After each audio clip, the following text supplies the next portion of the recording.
Ready to roll? Check one, we're good. Yep. Don't talk during the clap, because I need that. Okay, you ready? Let's do it. What's good, YouTube, and wherever you might be listening? This is Cody. I'm here with episode 17 of the Twin Towers podcast. I got none other than my boy Eamon back here to do his thing, and let's get it popping, baby. What's going on with you? I was trying to figure out why you're rocking the 1-7 Doug Williams jersey, but I guess now I have my answer. Yes, I've been trying to do that, coinciding with the episodes. Now, here's the thing about that. Doug Williams did not wear 17 with the Tampa Bay Buccaneers. He wore number 12. So this is some type of Chinese, weird, DH-gate type shit. I bought it off eBay, but that's besides the point. It's number 17. This is episode 17. We appreciate you joining us. I want to start off the episode mentioning a few people. Number 1, Pink Calculus, our road dog. Number 2, Katie Bishop. Number 3, Melissa Cutway. And number 4, Outer Space Tarot, also known as Eva. You guys comment every single week. We appreciate that. You did not defer from your responsibilities when shit got tumultuous. You have continued to engage with us every single week, and that is important to us. So thank you. A special shout out to you 4 girls, ladies, women, who have continued to put comments on the podcast and keep those comments up, keep those numbers up. And I hope everyone's clicking the like button, but, you know, you can only tell them so many times. So before we get into the usual shit that we typically talk about, what do you got for us today, Eamon? You got anything good for us? You know, I did my homework. Well, partial my homework. So I was told to watch the Vince McMahon doc. Thought it was 3 episodes, and I was like, man, this really ends on a cliffhanger. Like, he only talked about half of his career. Like, this kind of sucks. Right. Little did I realize it was actually a 6-episode thing. I didn't space it correctly, so I'm about 4.5, almost 5 episodes down, and I'd like to hear your perspective on it because you remember a lot of that stuff in real time. You followed wrestling religiously. I mean, quite frankly, I don't feel the angst towards Vince or Mr. McMahon, whatever you want to call him for the sake of this, that a lot of people do. Like, I just kind of heard it was like, this guy's playing a character, he's playing a role, like, to draw fan interest. Like, I guess I didn't really see the nasty, human, villainous side that others do. Sure. Anyone who's a good businessman is going to be a little rigid and maybe a little cutthroat. He wouldn't have got to the position he was in if he didn't chop some people down along the way. And we'll get to the Vince doc. I would love to get your thoughts on it, what any specific interest that you had in anything that caught your eye or ear, and all that, so on and so forth. Before we go down that road, talk about football, talk about the Vince doc, things like that, I wanted to kind of wax poetic for a second and get your thoughts on something, if you don't mind. I ordered Chinese on Sunday. I love Chinese. Shout outs to China King. And I got a fortune cookie, and in that fortune cookie was a fortune that said, a moment of clarity will come to you later today. Now, granted, obviously that's going to change the way I think about things moving forward. I'm going to be looking for that moment of clarity, but I thought about things a little bit, and the way things have kind of gone down over the past few months, certain situations that I've been in, so on and so forth. I guess what I was thinking about is that lately, in general, because of my willingness and desire to kind of get back in the fold and re-enter life, I was on a little bit of a sabbatical in an isolated state. Personally reflecting on some of the things I've done, chose to do, I feel I've been a little flippant and perhaps even careless with how I choose to spend my energy, who I choose to trust, who I choose to let into my home, who I choose to rely upon, who I choose to let into my bed even, things like that. And I think that you might see, moving forward, as we enter fall, it's a little cold and crisp outside, good football weather, you may very well see, maybe not on this show, certainly not in our group chat with Du Bois, but you may see overall a more guarded, cerebral version of Cody moving forward. I can't see how that's anything but a positive. I would have to agree 100%, because what I've learned and what I've realized upon reflecting is that, you know, I like to be the guy who speaks his mind. I like to say the things that no one else will say. If there's an elephant in the room, if there's an awkward situation, I'm going to point that out and pull it up. And that's really just a coping mechanism, really, for me, because I feel awkward and I want to bring that shit up. And I always tell people how I feel, what's going on. I'm always very upfront. But what I've learned in time is that those things not everyone has the same attitude towards that type of stuff. And when you do express yourself so vividly and so outwardly, you can have those things twisted and used against you.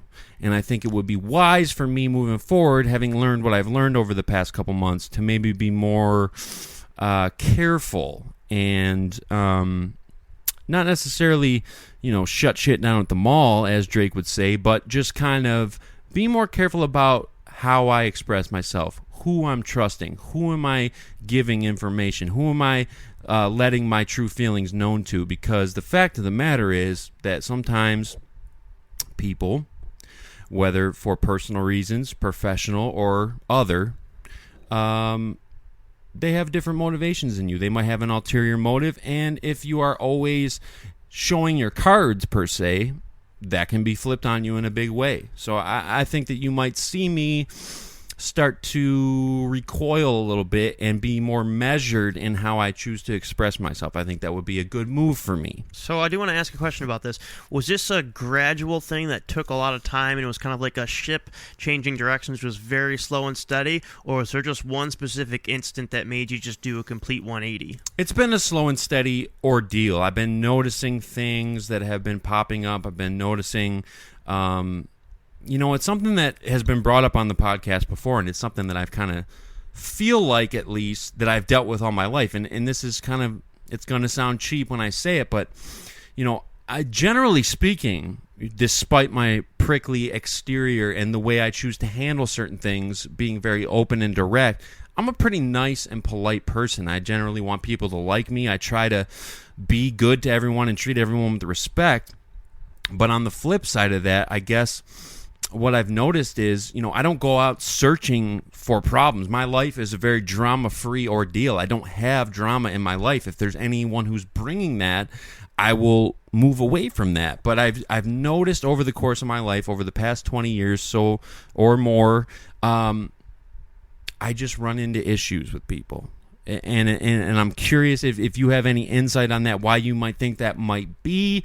But, I just, I try to be myself. I try to give people the benefit of the doubt. And I don't necessarily care, per se, if anyone likes me or not. I want them to like me, obviously. I want to be a likable person. I want to get along with people. But shit seems to show up at my doorstep, whether I ask for it or not. And I think part of that could be in relation to what I was just speaking about, being so open, speaking my mind so often and sometimes carelessly. And I think it would benefit me in the long run, in all situations, to be more measured in that regard. And to answer your question, it wasn't necessarily something specific. It's been a compounding issue of several different things that have led me to this point. But I think that over the summer, I was kind of just going wild. I just wanted to have as much fun as possible, rekindle as many friendships as possible, do as much as possible, and get back into life. And I didn't necessarily use discretion as far as how I went about doing that. And it has caused me some headaches. So I guess I'd ask, when you're doing that, and I don't know the answer to this is a genuine question, there's expressing your authentic self, which people who like you are just going to be naturally drawn to, and then there's doing crazy stuff for attention or a cry for help, which I'm not implying you're doing, but I think that's what the motivation you have to ask when you're doing something. Am I doing it because this is just who I am and I want people to see the true me, or am I doing something crazy for attention because I don't feel like I'm getting attention? And that's where you could probably do the difference. If I've been a contrarian in my life in the past, and I've kind of stopped myself, whoa, do I actually have this opinion, or am I just doing it for attention? And then when I'd realize, I don't actually hold this belief, I'm just doing it to be different. Sure. That's when I've stopped myself. So when you're about to do something, for lack of a better term, outlandish or a little bit out there, ask yourself why you're doing it. If you're just want to tell everyone you love the Bucs, that's one thing. If you just want to sit there and tell everyone that Josh Allen sucks because you want to get under the skin, your motivation at that point is probably just to get attention. Of course, and there's no secret. Anyone who's known me for a long time will recognize that I like to fuck with people. I like to push people's buttons, of course. But generally speaking, across the board, I'm straightforward and direct out of respect to the recipient.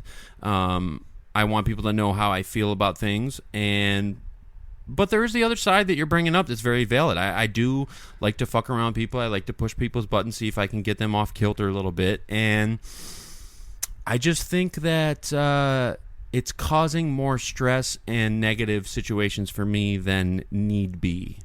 And I think it's something that I'm going to be reviewing and revisiting. And obviously, to pull this out of it, also one of my lucky numbers was 45, which is really cool. I've never seen that on a fortune cookie before. But that made me reflect on that. I wanted to get your thoughts on it as someone who's known me well, known me for a long time. And I just think that I might be giving myself more grief and stress than needs to be the case. You might be internalizing it more than you need to, and a lot of times when you have something going on in your life, like something very innocent that wasn't a big deal, you could take to be a bigger thing. I'll give you just a shitty example off the top of my head, and I'm sure there's better ones out there that I'll think about after the show. Let's say you're cooking for your family for the first time, and you're all excited about it, and all of a sudden someone asks, hey, can I put a little bit more salt on that? That could be just a very simple thing if someone just likes more salt on their meals, but a lot of people may internalize, like, oh, is my food not good enough? Am I not good enough? Sure. And it probably just keeps going down that rabbit hole of you not being good enough in life as well. My parents were never proud of me, so sometimes I think we internalize shit too much because something else is bugging us. And I'll give you an example. I was pretty irritated about something at work the other day, and a colleague had busted my balls about something, and clearly it was just a good-natured joke, but I genuinely got annoyed with that person for like an hour, and I was thinking of all these ridiculous things that they do and how annoyed I was by it. And then once I kind of separated myself from the situation, I was just like, you know what? I was just insecure about something else, and I needed to take the emotion out of it because what this person did was not a big deal. Coworkers, listen to this. Don't ask me about it tomorrow. I'm not telling you. You're not going to find out. So, very well said, and I agree with all points illustrated. I would say, moving in a different direction, the reviews thus far after 2 weeks have been stellar. People love you. The people who have given me feedback that I respect and hold their opinion in the highest regard have said that they are very happy with your presence on the show, what you're contributing. It's a different energy than it was before, but people are generally speaking very happy with what we're doing, and I want to thank you for making this happen today, because I know that some things were up in the air, and it's not always easy to make time for this based on your life situation, and you don't always necessarily feel like doing this. So getting here it means a lot to me personally. With that being said, let's move on to some topical type Well, hold on. shit. One thing I want to put a bow on, because I mentioned last week and I couldn't articulate it properly, and I had kind of made mention, like, I'm surprised people would want to sit down and watch you and I talk for an hour. We're just sitting on a couch, or have any interest in what we say, because we're not like uniquely qualified to provide insight that others couldn't necessarily do themselves. Of course. But one of the things that I had kind of read about and heard about was like those parasocial relationships, and it's just as fulfilling to listen to your podcast and connect with those people, although it's a one-way communication thing, than it is to just talk to casual coworkers. So I do think people get something out of it. I'm not saying something out of ours specifically, but do get something out of the podcast. You kind of grow to have a relationship with the people you're listening to, even if it's one-sided. So parasocial was the word I was looking for last week when I was fumbling upon my words for those who are taking notes. So that's another good point, and that's the reason why I always ask for engagement and response, because not only does it help us in the algorithm, not only does it boost the podcast to be seen maybe where it wouldn't have been seen before, but it's so important to me to know how this conversation may have affected you. What did you like that we did? What did we go off on a little too much? Like the criticism, whether constructive or otherwise, is very useful to me. So I would ask again briefly that you continue to do that. Obviously, the 4 people I named have been stellar as far as being consistent and sticking with us through some rocky times and moving into the next chapter. But, anyone who has any feedback, something that you would like to hear us talk about, something you'd like to hear us do less of, more of, whatever the case may be, this is a evolving, growing thing week by week, especially with the change of personnel. And I don't know, 17 weeks, it's not a long time in the big picture, but to sit down in front of this camera 17 times in a row every single week, that's something that I'm very proud of, and it's a priority for me to continue to do so.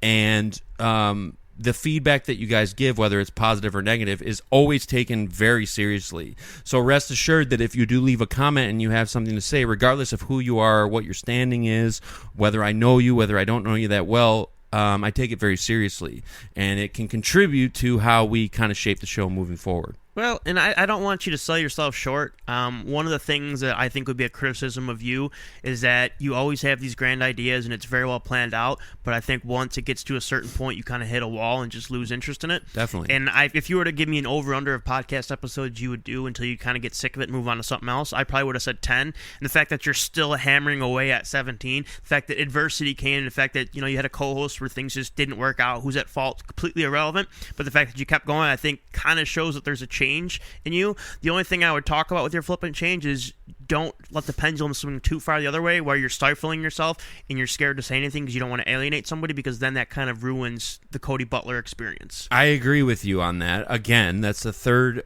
time I've agreed with you this episode, which is unprecedented. And real quick, because it was brought up, only because it was brought up by someone who's watched every episode of the podcast and has been here since day one, and who is without a doubt our number one fan, Pink Calculus, had brought up the situation with the person who used to be the host of this show. And what I will say about that briefly, I'm not going to touch on it very long, but everything I said when I did a solo episode, you can go back and watch that if you want to, is still 100% true. I have not been able to communicate with him. I forecasted that I would be seeing less of him lately. I haven't seen him since. I forecasted that things would be getting crazier from this point out. They wouldn't be getting easier. They would be getting crazier. They have. And I praised him, did basically a tribute to him, and hoped that he would be back someday, and that's still the case. Maybe you should be writing the fortune cookies. 100%, I should. If I was to look into the future in a fortune cookie type way, I would not expect a original Twin Towers reunion show anytime soon, based on what I'm seeing. But out of respect for that situation, I'm not going to speak on that at length. Things could happen that could change that. And, decisions will have to be made that are very important. But with that being said, I'm extremely happy with the fact that we got over that hurdle and we have established something new and exciting here. And I don't see any reason to get caught up in the muck of why things went south and why we had to make that change. It's just not important. And it's not to be secretive or deceptive in any way. It's just the simple fact of I really don't know all the details right now. So when the time comes, if the time comes to expand on that, rest assured I will do so. But for now, we're just doing what we can and trying to put out a good show each and every week. So with that being said, and moving forward into trying to do that, you kind of got to be my eyes and ears for NFL football moving forward, because unfortunately I have professional tasks that need to be completed on Sunday. I couldn't watch a lot of the games, but the Bills, again, lost the game. The Texans are a good team. There's been criticism of McD and how he handled the clock management and things like that. But on the whole, I think that Houston's a team that they'll probably see again. I think it's very obvious that they do need help at receiver. We've been saying that here for weeks upon weeks, months upon months, and it's becoming clear to the Mafia that might actually be a real thing. So what were your thoughts? I don't know if you saw the game, watched the game, saw how it went down. What do you think about it? Yeah, so I had a strong rooting interest for the Bills. Obviously, the Texans are in the same division as the Titans, and it's looking like we're never going to catch them and win the division. So even that, I mean, the Bills lose in Houston to one of the best teams in the AFC on a last-second field goal. Even in defeat, I don't think this is something where you feel terrible about the team. There was some glaring holes at receiver. Like, I'm not sure the Bills have anyone who absolutely terrifies you. That being said, it was a competitive game against a good team on the road, so even the lows, while they don't feel great, could be a lot worse. You could be the Titans and have no answer at quarterback. You could have a terrible defense. You could have a coach who, like Nate Hackett on the Broncos when he was there, like, who just shouldn't even be in the league. Like, the Bills are going to be in contention come playoff time. Do I think they actually are the type of team that could win 4 tough games in the playoffs? Probably not. But there's a lot of parity in the sport. There's no dominant team that you should be absolutely terrified. I mean, even the Chiefs, yes, 5-0, but it's not like the Brady Patriots 16-0 team. Like, there's some holes on that team as well. That's what makes football a lot of fun, is that the salary cap has kind of led to teams having imperfections, and it's all about exploiting the other team's imperfections and trying to find the right matchups for yourself. Definitely. The big news in the past couple days has been, I don't know how to say his last name. It's some Lebanese name. Robert something, Saleh. Saleh fired from the Jets. The Bills play the Jets on Monday. I think this is probably a perfect time for them to play the Jets. If you look at the division, just speaking honestly and candidly, I think the AFC East probably the weakest division in the NFL this year, based on, from top to bottom how teams are looking right now with what's happened to Tua, and the Patriots are, as we've discussed, in rebuild mode. They're going with Drake May this week, and then the Jets just fired their coach. So I think good time to play the Jets. They're probably going to be, if anyone's going to be on Buffalo's tail to win that division, it's likely the Jets, just based on their roster, their defense, and the fact that they have Aaron Rodgers. But if they lose to them after firing their coach, maybe might be time to flip out a little bit. I never want to push the panic button, but as far as I'm concerned, and you guys can tell me if you disagree, but the Bills' kind of mindset going into all these seasons has been kind of Super Bowl is the goal. We have the ability to do that. We know we can get that done. That's what we're looking at. We don't want to just make the playoffs. We don't want to just win the division. We think we can compete with any team and we can win the Super Bowl. And if by chance they happen to lose to New York after just firing that coach, I don't know if that's going to be in the cards. So let me ask you a question, and this is kind of a rhetorical question, but it's one I like to ask regardless. If the Bills lose the game Sunday and they're 3-3, are their goals for the season completely over with? Not necessarily, because when you look at it, when you break it down, they're 3-3. The division is weak. You still got Josh Allen, which is always going to give you, as you've said many times, a puncher's chance. And I don't think that they're out of the race by any means, but when you start to match them up with other powerhouses in the AFC, like the Chiefs, potentially the Ravens, I'm trying to think of who else. I mean, the Texans would be in that conversation. Yes, the Texans too. And I would say that, I brought this up in our group chat, but I think that the pendulum has kind of swung the other way, where the AFC seems to be down this year. You got the Jags have kind of been struggling really bad. The Browns are kind of shit. The Bengals are 1-4. Their only wins against Carolina, and the Chiefs at 5-0 are still having their problems. The NFC has a lot of surprise teams. You got the Falcons on the rise. The Commanders are 4-1.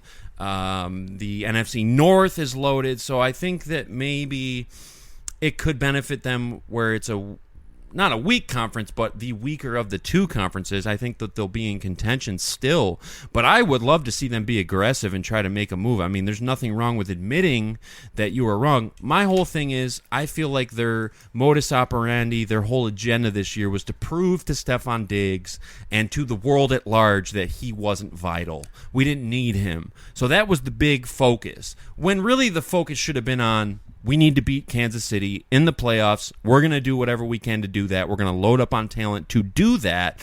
And if they trade and make a move for someone like a Devontae Adams, maybe like an Amari Cooper, someone like that, it's kind of admitting that, we had a plan at first, didn't quite work out. You've seen it not really work out.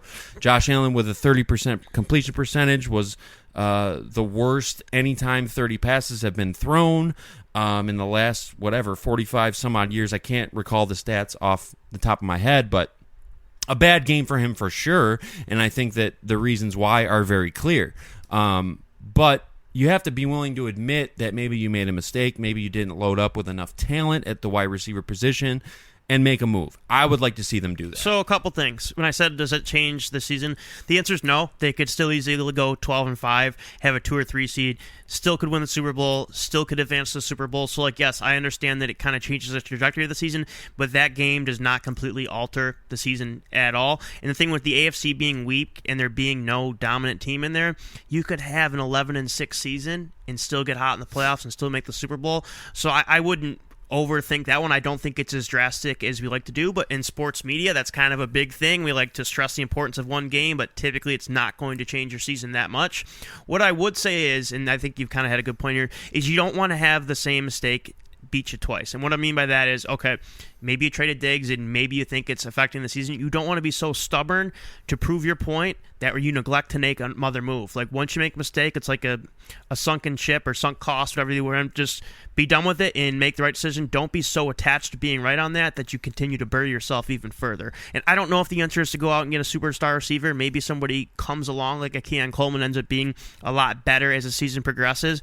But I do think, like, if the mindset is we want to prove we don't need Diggs and it's not working, don't be so attached to what your thought was in the beginning of the season and go find somebody who can scare defenses. Agree, and I think that there has to be some pressure on the organization and the staff to get the job done. I mean, I've heard several different takes on this where some people think that, well, we didn't have the cap room this year and we lost some key players and we're just trying to get by until next year. But I think that the expectation has to be to beat the Chiefs in the playoffs, to win a possible Super Bowl. And I don't know. I've been very critical of McDermott. It's no secret that I don't really like him.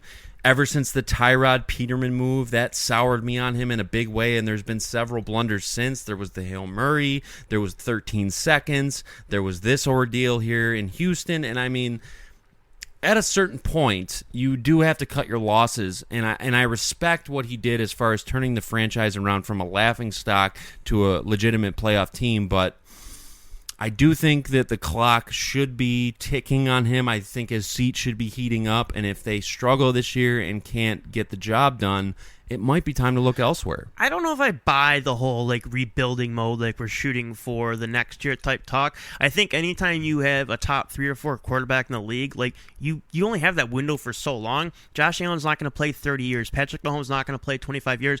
Every year you get him, you should be trying to roll the dice and win a Super Bowl. Now, I understand in the NFL that can be kind of tough and sometimes you have to rebuild on the fly, but I'm not sure the regular season really matters that much. If the Bills were to go 15-2 and lose to the Chiefs in the conference championship again, who cares at that point? Really all that's going to come down for this team in this franchise is what you do in the postseason, and they've continued to have regular season success in a way that I think that's kind of getting stale, and fans are taking that for granted. What they do in the postseason is everything. So if you go 10-7 in the regular season and then beat the Chiefs in the playoffs, that's considered more successful than previous years when you would have been 13-3 and lost in the playoffs, which is kind of scary about the NFL playoffs. It's a single elimination tournament, and it's very binary whether you win or lose in there, and it kind of just the rest of the season is just thrown away. But I do think that can wear on a team where they're just well, what we do in the regular season is not going to matter. We're going to be judged solely on what we do in the postseason, which makes it beautiful, but it also can kind of distort how the season actually was for teams. Definitely. I again have to agree with you. They could have a subpar season perhaps, but getting past the Chiefs, that should be their number one goal. The main thing they're focused on, and if they're able to do that, that would be huge. Obviously, we'll keep our eyes on that. As far as the Jets situation, coach got fired mid-season, week 5, between week 5 and week 6. That's a tough thing to go through. I didn't really see them necessarily being a force in the AFC, but certainly with Rodgers coming back and the defense that they have, you would assume that they may compete. Obviously, I draw parallels with that situation to Brady in Tampa often. It's not going to pan out the same, clearly, but there's always that kind of, not necessarily hope, but just that idea that maybe it could. But I don't think we're going to see that necessarily.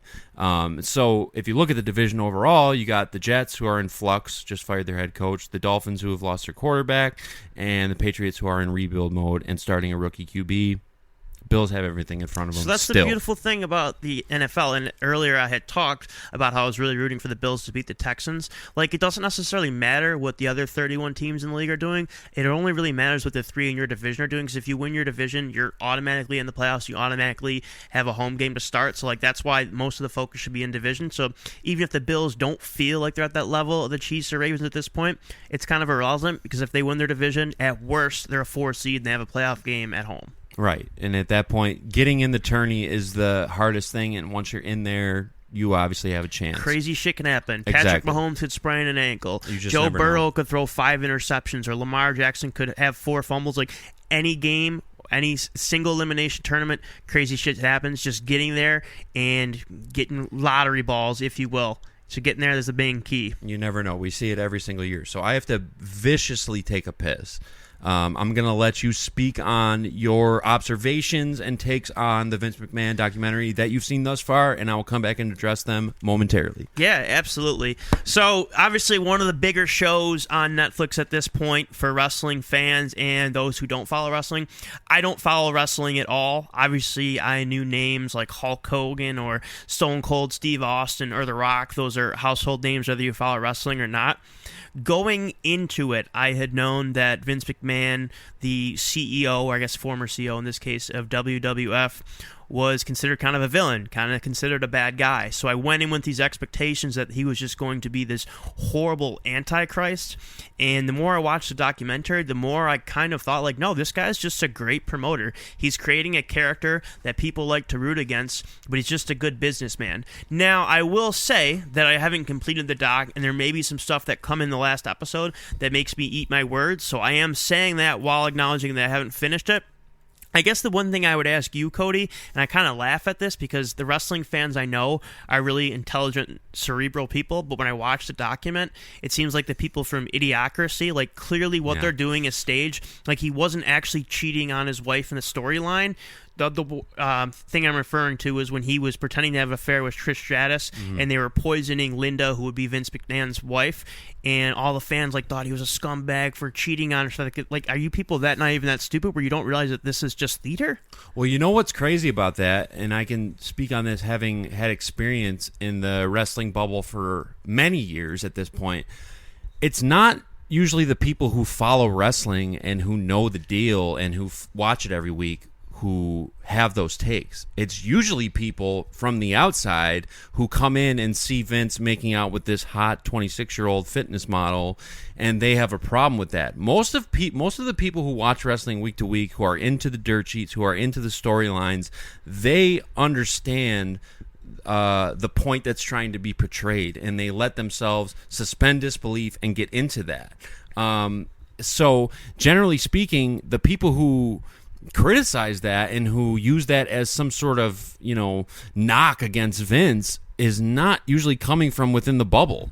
As much as, wrestling fans has been portrayed in South Park and so on and so forth as complete idiots. I mean, most people nowadays who watch wrestling understand what it is and what it's supposed to be. It's really no different than watching a movie. It's no different than watching a series. These people are playing characters. They're executing storylines, and that's what it is. It's like a live-action stunt show, and that's kind of the end of it. You don't really take it that seriously because it's not meant to be taken that way.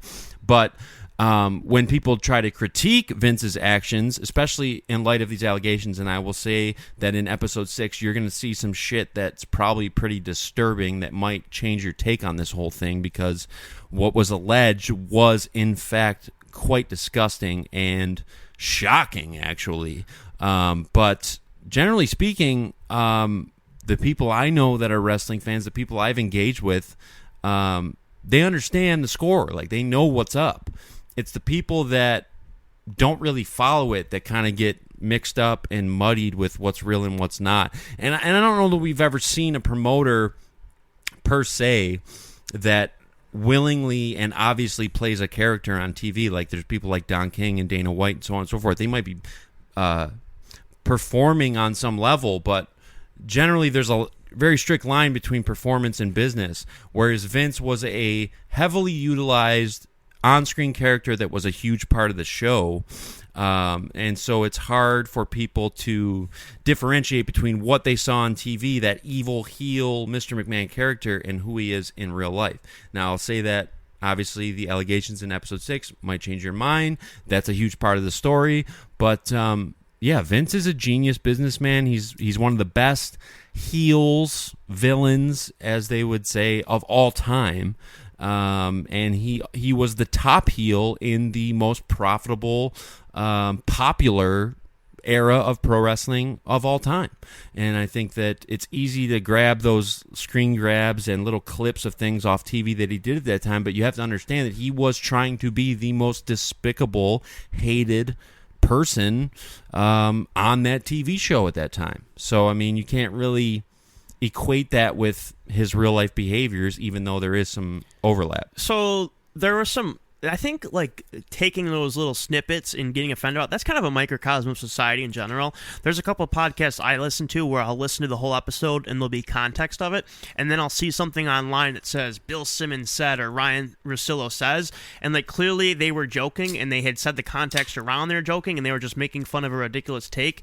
So I don't think that's exclusive to wrestling. Sure. As somebody who didn't really care about wrestling and always just thought it was silly and like this is all staged, like who gives a shit, like I found it super compelling. Like some of the characters and some of the stuff they said was super interesting. Like Stone Cold Steve Austin, I always just thought he was like this buttoned up, like nice religious guy. I didn't realize that he had kind of started as like kind of a villain, kind of a badass, kind of a foul-mouthed southern hick, if you will. And it's funny, when I was watching this and watching some of the promos and things they would say, I was like, oh, that sounds exactly what Cody would say. So I never realized how strongly wrestling had influenced a lot of your mannerisms and a lot of the things you did. I knew it was relevant. I just didn't know it was that relevant. But after watching some of the doc, like I'm more compelled to kind of go back and watch some of those characters in real time. Like I thought Triple H marrying Vince's daughter, I thought some of that was like uncomfortable how far Vince would go with his kids. But at the same token, I was like, would you rather have a guy who's too invested in doing some things a little outside the lines with their kids, or someone who just completely ignores their kids and is always working and never pays attention to them? So part of me respected, like he really got his family involved here, even if he did some sexual things involving his daughter that might make people uncomfortable. If the alternative is completely ignoring your kids and not being a factor in their life, like I think I'd lean the way he did without knowing the allegations from episode 6. I'll add that. Sure. The big thing with Vince, and several people have said this, Jim Cornette, any wrestlers that have worked there, is always that Vince will never ask you to do something that he wouldn't do.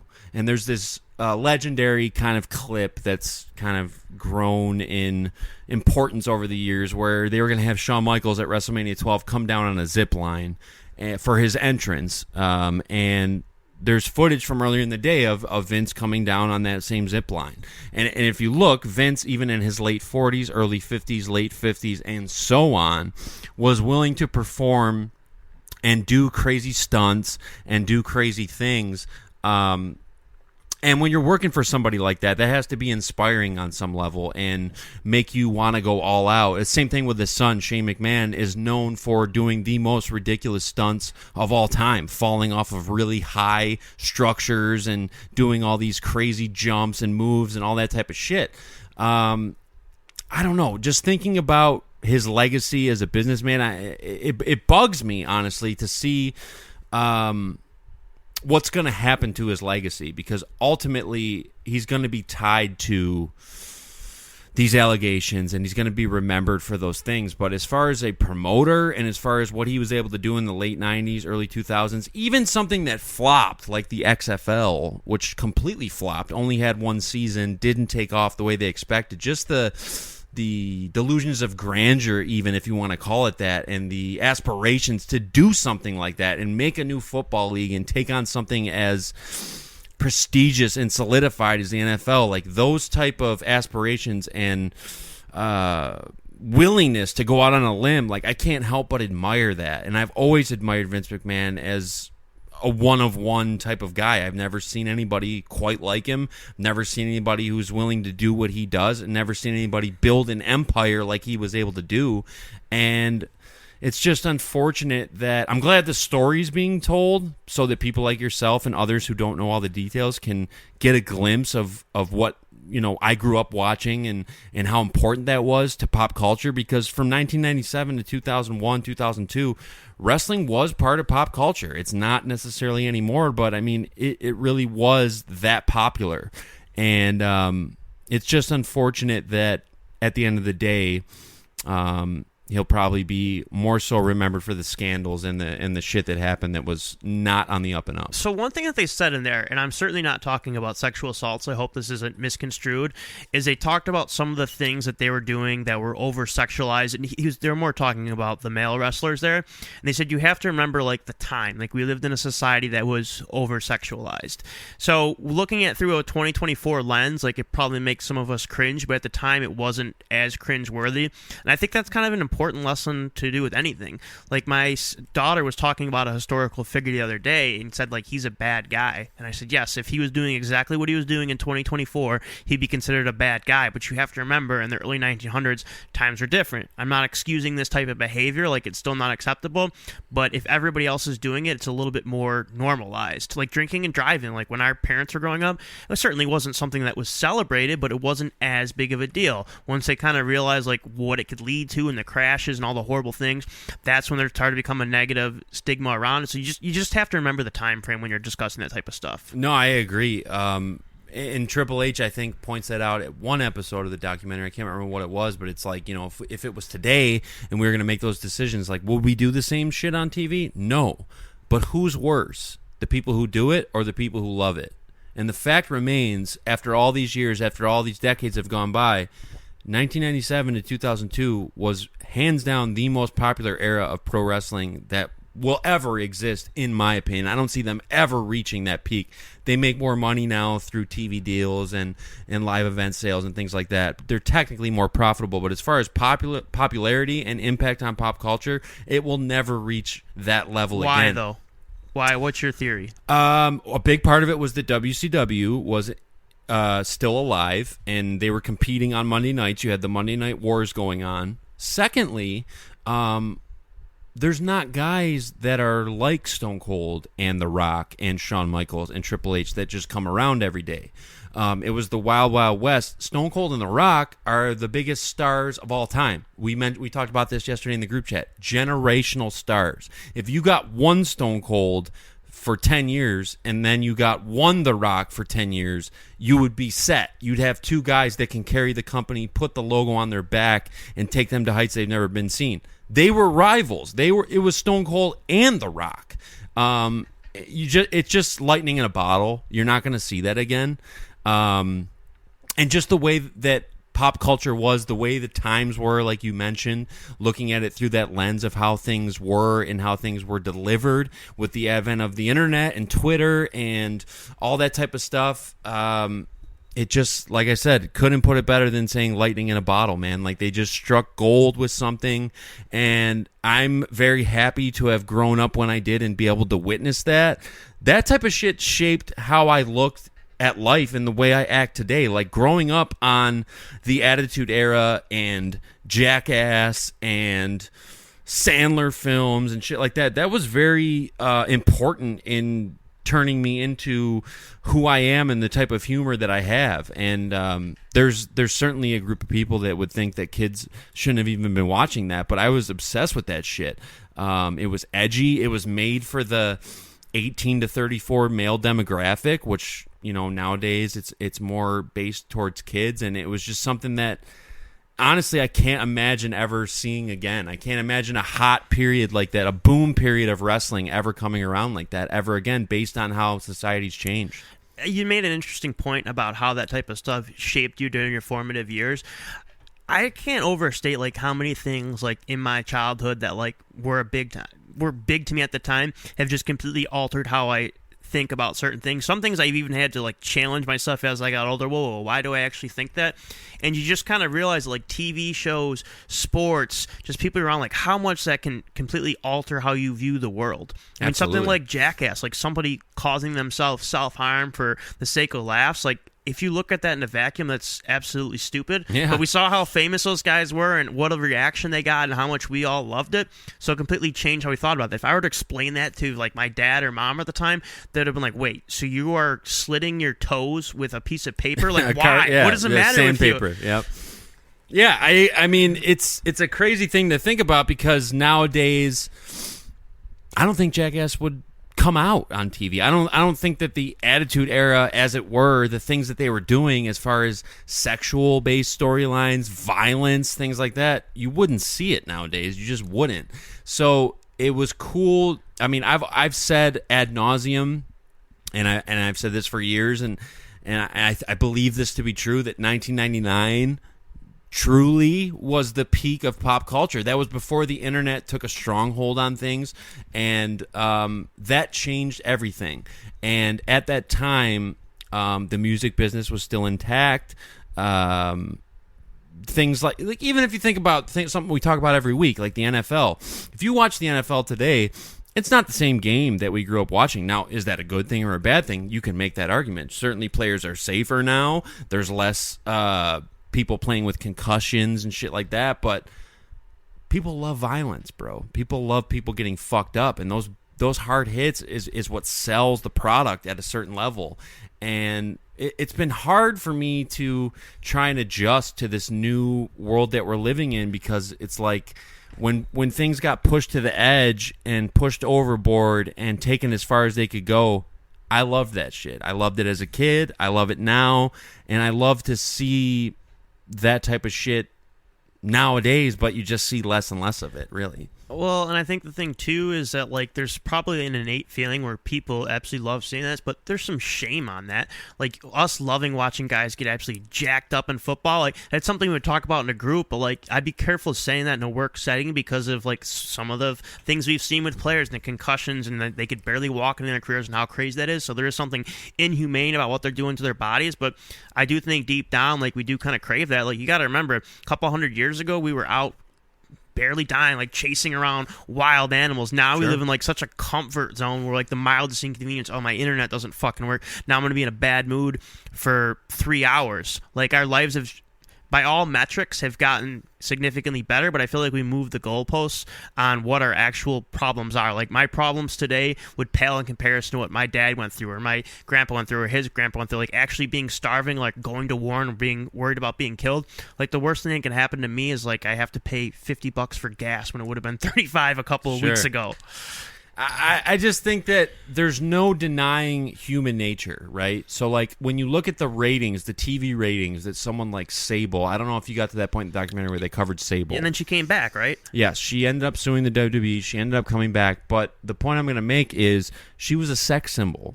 You know what I'm saying? She wasn't a wrestler. She wasn't a good wrestler. And with the last 5-6 years, there's been this big kind of shift. You see it even with the way that WNBA is promoted. Like, we want people to look at these women as equals in sports and so on and so forth.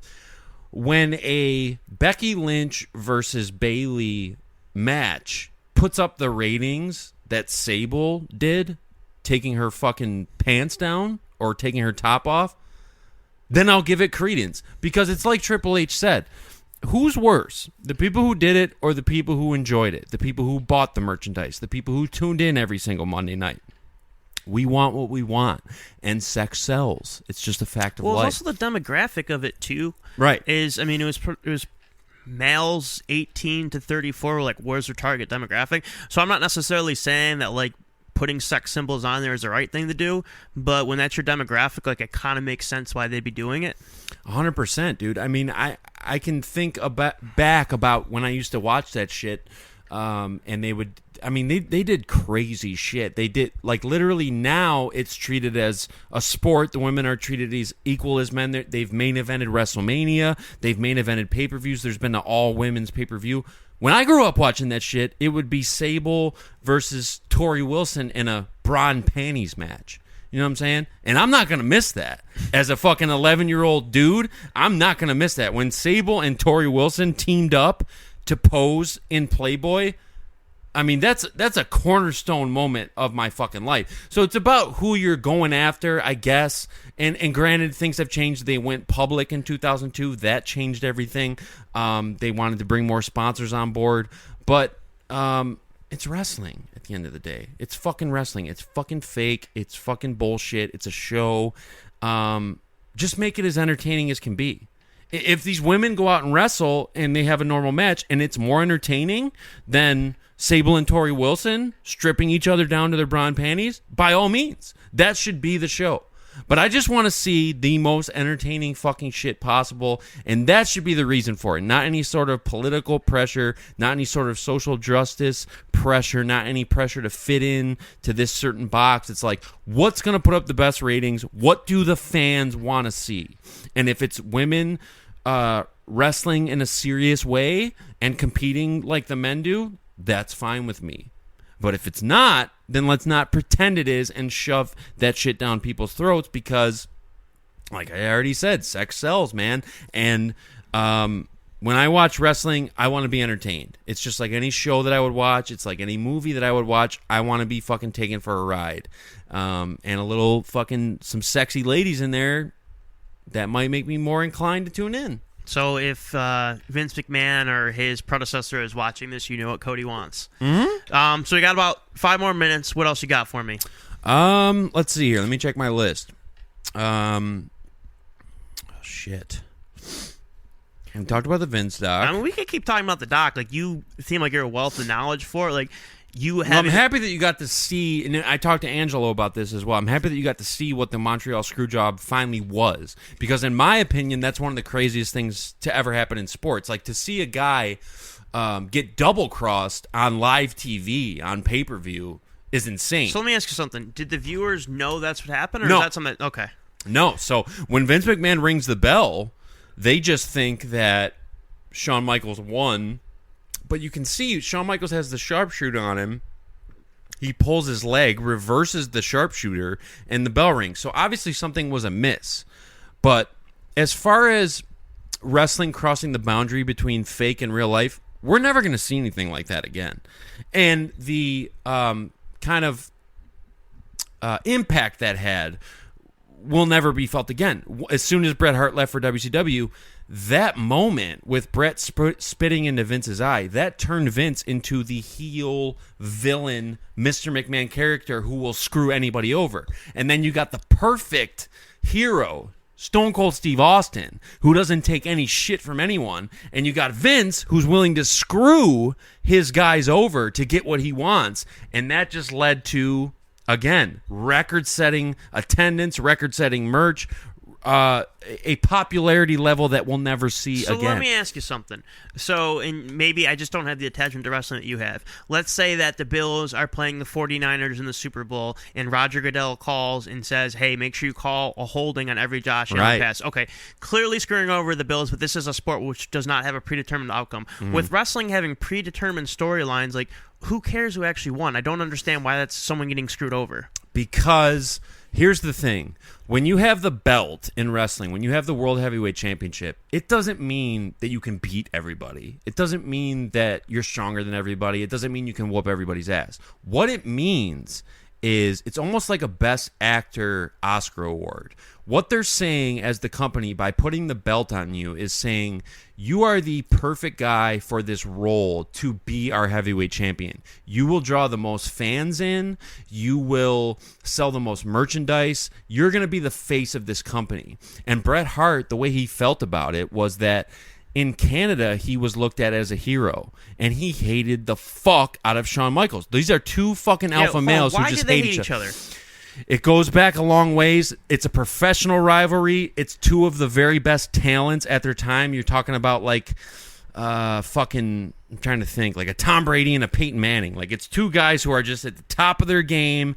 Shawn Michaels is a loose cannon. He wants to take wrestling in a different direction. He wants to be more real, more raw, more edgy. Bret Hart is a traditionalist. He is a technician. He wants to keep wrestling the same. He wants to be heroic for kids. Shawn Michaels wants to fucking come out and stuff his jockeys with socks. He wants to come out and do crazy shit. Bret Hart thinks that's bullshit. He thinks that wrestling should be about the competition. It should be about technical action.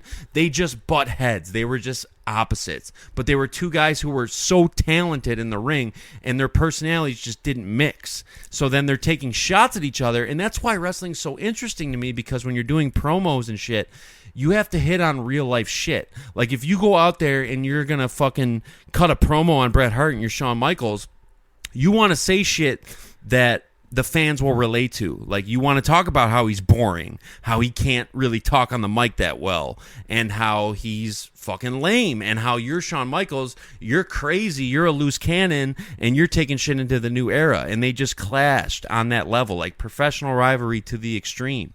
And they just fucking hated each other. But then you got to think, how crazy is that? They got to go out and do a fake fight against each other for the WWF Championship in Montreal, and they actually hate each other. It's just an insane situation that you wouldn't find in any other genre of sports or entertainment that is so compelling because, again, you just wouldn't come across anything like that. If two teams play in the Super Bowl, they're playing to win, and they're trying to beat each other. These two guys have to cooperate. They hate each other for real, and someone has to win, meaning the guy who loses has to allow the other person to beat him. And obviously, in my belief, Bret Hart would have whooped his fucking ass if it ever got real, but they managed to find a way to screw him to where it never got to that point. So you articulated that beautifully, better than the documentary even did. So listening to that was more informed than the documentary. I have some time constraints here, but one thing I do want to do to close, and I'll leave you to do this, is you mentioned 4 people at the beginning of the show who consider super fans, have been extremely loyal through up and downs. Let's ask them what topics they would like us to cover next week. And obviously, if they're not comfortable giving us one, not a bad idea, but I do think we should reward them for how loyal they've been and how cool they've been with the feedback, and I certainly appreciate it, and I haven't had the same interactions that you've had with them, but if you 4 and you want to name them again, if you guys have anything you want us to discuss, more than happy to do so. I'm probably not going to be as formative as you'd like, but I could certainly try. The 4 people are Pink Calculus, Katie Bishop, Melissa Cutway, and Outer Space Tarot, also known as Eva. As a reward to you, and look at this guy coming up with these fucking great ideas. As a reward to you, if there's anything that you would like to hear myself and Eamon discuss on episode 18, the Peyton Manning episode, we will do so. So we look forward to your comments. We look forward to your criticism or whatever it is that you bring to the table. Anyone who is not in that group of 4 people who watches the show every week, we would like to see some new faces in those comments. I'm not going to lie. It would be cool to see some new people chime in. But as a reward to you 4 loyal fans, you bring the topics, we'll cover them, because that's what we do here on Twin Towers Pod. So I know you got to go. It's 7:42. We're over the time limit. I appreciate you very much. And we'll see you next week. Else to say? Just see you next week. See you next week. That's Twin Towers 17. We're keeping the streak going. We will be back next week. Thank you to Eamon. Thank you to myself for always doing what's necessary. And we'll be back next week. Love you guys. Love you, Planes. Take care. Adios. Thank you, man. Thank you. I appreciate you, bro. That was a good one. That was fun. No, for sure. I'll see you next week. Yep, I'll be here for sure. All right, dude. Thanks a lot. All right, man. See ya.